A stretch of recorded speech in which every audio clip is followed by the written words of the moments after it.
Aí, após a pesquisa Quaest, que revelou a preocupação do brasileiro com a violência, o governador Ronaldo Caiado reforçou que a segurança pública hoje é o tema central do país. Em Brasília, deputados de oposição defendem que criminosos faccionados devem ser considerados terroristas. Vamos ver. Dados da pesquisa Genial Quest divulgados esta semana revelam que após mega operação do Rio de Janeiro, que deixou 121 mortos, entre eles 4 policiais, reacendeu a discussão sobre a segurança no Brasil.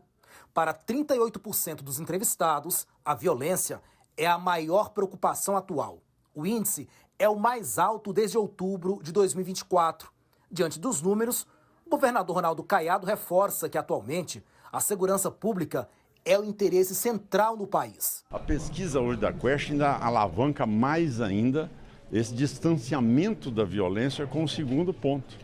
Então, esse aqui é algo que precisa de ser cada vez mais colocado e que seja trazido uma legislação compatível com o combate ao narcotráfico. Então, é o tema que vai prevalecer não só na campanha, mas nos próximos anos, até nós debelarmos a violência no Brasil. Enquanto a população brasileira demonstra preocupação com a violência no Brasil, aqui na Câmara dos Deputados, parlamentares de oposição defendem que na PL das facções, criminosos faccionados devem ser considerados terroristas também. Você vê assalto a bancos, né? Recentemente a gente viu aí, lá em Minas Gerais, eles fazendo as pessoas como escudo, um verdadeiro cangaço, né? Jogam bombas dentro dessas caixas eletrônicos, né? E colocam as pessoas no capô dos carros. Você viu aí recentemente isso acontecendo. Ué, isso não é terrorismo, não? Quer dizer, então é um tipo de agressão à própria sociedade, à população. As ações deles são de terroristas. Quem tem armas internacionais, quem tem conexões internacionais e que estão influenciando na política, estão influenciando na vida das pessoas, ocupando o território, se isso não é terrorismo, eu não sei mais o que é terrorismo. Então, para mim, eu tenho convicção que são atos terroristas de pessoas que devem ser classificadas como tal. Pois é, essa é uma discussão que ainda deve rolar há muito tempo ainda, porque um lado diz que não deve, e inclusive eu conversei uma vez aqui essa semana ainda com o professor a respeito disso, ele é mais voltado para a esquerda, o principal argumento, não sei se essa é a visão do professor Elias sobre isso, é essa questão de intervenção estrangeira, caso isso seja decretado, por exemplo, que essas facções, que a gente tenha facções criminosas consideradas como terroristas aqui no Brasil. Esse seria o principal argumento, né? Como é que você vê todo esse projeto, principalmente também essa lei que a gente falou antes, que são 2 projetos que estão rolando lá no Congresso, né? Sim, nós temos a PEC da Segurança Pública, uma lei antifacção e também a lei antiterrorismo, né? Na verdade, o que acontece? Quando a gente olha para a PEC da Segurança Pública, o ponto sensível dela é tirar a autonomia dos estados e colocar centralizado no governo federal, quebrando ali o nosso pacto federativo. A Constituição fala que é dever do Estado e de responsabilidade de todos a segurança pública. Então, o que a gente consegue perceber a partir dessa PEC?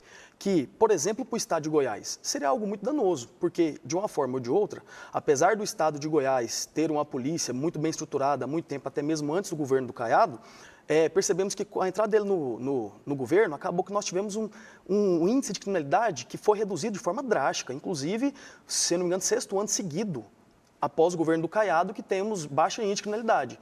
E como é que seria isso se nós passássemos a centralizar no governo federal? O governo federal tem muita dificuldade de controlar a segurança pública naquilo que são atribuições deles. Aí, para pensar, realmente é algo que fica muito complicado.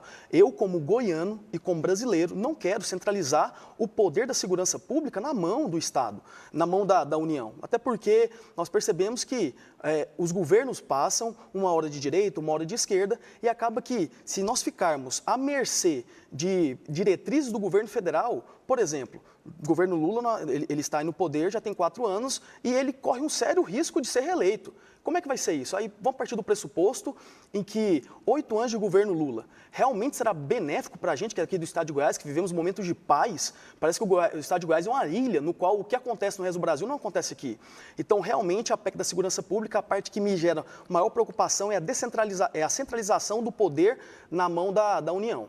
Agora, a respeito da situação envolvendo as facções criminosas, as organizações que têm esse projeto para definir lá como organizações terroristas, realmente abre um precedente para que força estrangeira, por exemplo, os Estados Unidos, outras forças, venham aqui intervir nesse contexto. Mas aí nós temos um ponto. Nós temos organizações criminosas, como PCC e Comando Vermelho, que há muitos anos vêm aterrorizando a vida das pessoas. A situação do Rio de Janeiro, ali foi uma tomada de território. Aqueles moradores que estão lá, que sofrem os danos do Comando Vermelho, aquelas pessoas que estão vinculadas ali no estado de São Paulo, que sofrem os problemas vinculados ao PCC. O Brasil, há muito tempo, tem essa luta contra eles e nós percebemos que nós não conseguimos resolver muita coisa.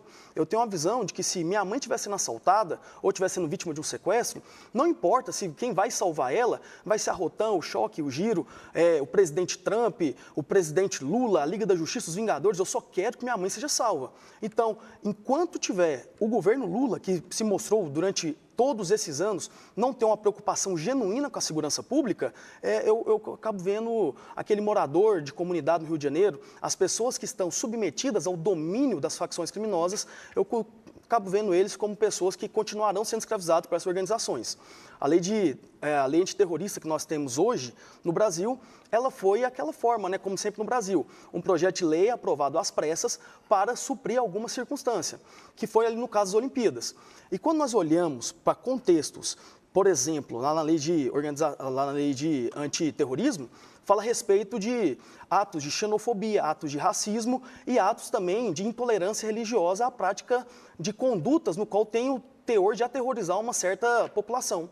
Nós percebemos o TCP, que é o concorrente do Comando Vermelho do Rio de Janeiro. Lá, eles são totalmente intolerantes, tem uma intolerância religiosa muito forte. Peixão, chefe da facção, ele não permite que pessoas naquela comunidade tenham uma religião que não seja o cristianismo. Então, para pensar, nós temos indivíduos que geram terror e trazem aquilo que nós vamos trazer como intolerância religiosa. Aí nós percebemos o Comando Vermelho, que toma a moradia das pessoas, queima ônibus no meio da rua. Se isso não for atos terroristas, realmente fica um pouco complicado tratar disso, né? Eu, particularmente, sou contra a PEC da segurança pública nos moldes que está e acredito que definir criminosos de organizações criminosas que praticam crimes de forma reiterada seja viável ali, caracterizar isso como atos terroristas para que nós possamos ter mais peso nos atos dele e que nós possamos também puni-los com mais rigidez.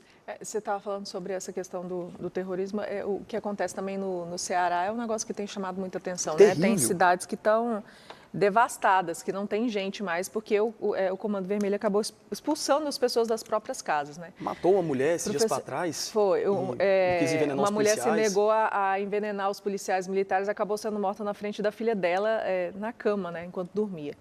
Professor José Elias, o que você acha de toda essa ideia? Olha só, a gente pensa violência... E até aproveitando, antes de te cortar, realmente o principal problema é essa questão, dessa questão do terrorismo, é essa intervenção externa? O principal problema dele? Na verdade, também, tá? Primeira coisa, pensar segurança pública no Brasil não é pensar de maneira isolada. Não dá. O Ronaldo Caiado, o governador, disse que o principal problema do Brasil, o principal problema do Brasil é um deles que está vinculado à nossa extrema desigualdade. E aí você tem, claro, todo um clima de insegurança por conta da marginalização que ela vai acontecer. Em países que investem mais em educação, saúde, infraestrutura, que oportunizam melhores espaços de trabalho, você vê redução drástica da violência. Isso é claro. Não adianta só trabalhar polícia ostensiva. Isso é discurso eleitoreiro, tá? Isso é para ganhar voto.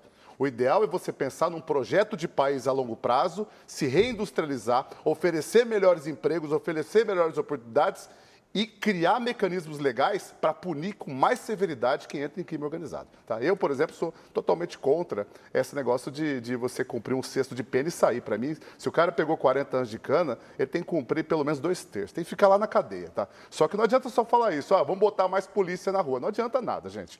A operação lá matou 150, se fizer outra vai matar 300, mas o tráfico de drogas vai repor com 1.000. Tá? Não adianta. São peças que são repostas. Só que também pensar segurança pública é pensar em articulação de inteligência. O Brasil é um Estado federado, claro, mas os estados têm autonomia tanto para a polícia ostensiva, no caso a polícia militar, como para a polícia investigativa, no caso a polícia civil, mas precisa-se de fato ter uma articulação no sentido de aprimorar a inteligência de forma a fazer com que certas investigações elas sejam também responsáveis por uma polícia que tem esse papel quase que sine qua non, que é a Polícia Federal. E aí você pega, por exemplo, o FBI nos Estados Unidos. Os Estados Unidos têm muita autonomia, mas quando a coisa pega mesmo, com crimes de terrorismo, de narcoterrorismo, o FBI entra, tá? Porque é uma polícia mais centralizada. Tá? Então, no Brasil, qual que é o principal ponto nesse projeto? E que os governadores estão muito inquietos, porque você sabe, você ter a segurança pública quase que totalmente na mão, isso gera para você um palanque eleitoral. Vamos falar bem a verdade. Quando o governo federal se expõe, opa, vamos tentar colocar a Polícia Federal com mais força nesse debate, aí há uma resistência dos governadores. A título de exemplo, tá? Anuário Geral da Violência, que foi publicado no ano passado e agora a gente tem resultados desse ano. A Polícia Federal, neste ano, 2025, fez 186 operações no estado do Rio de Janeiro. 186 operações, 70 delas ligadas ao tráfico de drogas. Prenderam foram 86 pessoas, nenhuma pessoa morreu. A Polícia Federal fez operações lá, prendeu 86, nenhuma morte. O que isso significa? Se tiver essa atuação conjunta de inteligência, Estado, Polícia Civil, Polícia Militar, em articulação com a Polícia Federal, maravilha, cara. Dá para pegar principalmente os cabeças. Não adianta botar a gente da polícia para ser bucha de canhão, tomar tiro de traficante na favela, se não pegar aqueles caras efetivamente que orquestram, quem irriga, quem financia, quem oferece armas, que estão provavelmente morando nos condomínios fechados, estão ocupando os cargos políticos, são grandes burocratas. O cara que é chefe disso não está na favela. O cara que de fato financia isso está lá morando nos grandes condomínios. Para finalizar, sobre o terrorismo, tá? A questão da autonomia, da soberania nacional, tem fundamento, claro. Os países desenvolvidos do mundo, até países não tão desenvolvidos assim, eles sabem que quando você enquadra uma organização como terrorista, você implica numa aplicação da lei que é interpretada por todos os países, principalmente os países mais fortes, né? E a gente fala, por exemplo, dos Estados Unidos. Se você enquadra uma organização como essa como terrorista, você dá carta branca para, por exemplo, passar um jato norte-americano e soltar bomba nos bairros a hora que ele quiser. Mas não somente isso. O problema, para mim, maior é a questão da soberania, mas a questão do impacto comercial, tá? O impacto para os empresários brasileiros. E por quê? Porque a gente sabe que o Brasil tem uma disseminação de crime organizado. Estão enfiados em várias empresas, inclusive empresas que muitas vezes nem sabem que estão sendo aparelhadas pelo crime. Se você tratar elas como terroristas, o risco de sanção internacional e quebradeira de empresas é absurdo, porque sanção para empresas que compactuam ou que têm qualquer tipo de conexão com o terrorismo pode sofrer sanção internacional. Então, isso pode prejudicar muito o empresariado brasileiro e muitas vezes aquele que não tem noção que muitas vezes a cadeia de comércio que ele faz, lá na ponta, por exemplo, tem conexão com o crime organizado. Esse é um problema. Então, a minha preocupação é com soberania, mas principalmente na questão econômica brasileira. Tá? Não é tão simples assim. O Brasil pode e tem ferramenta, e tem inteligência, e tem um povo determinado para resolver seus próprios problemas, tá?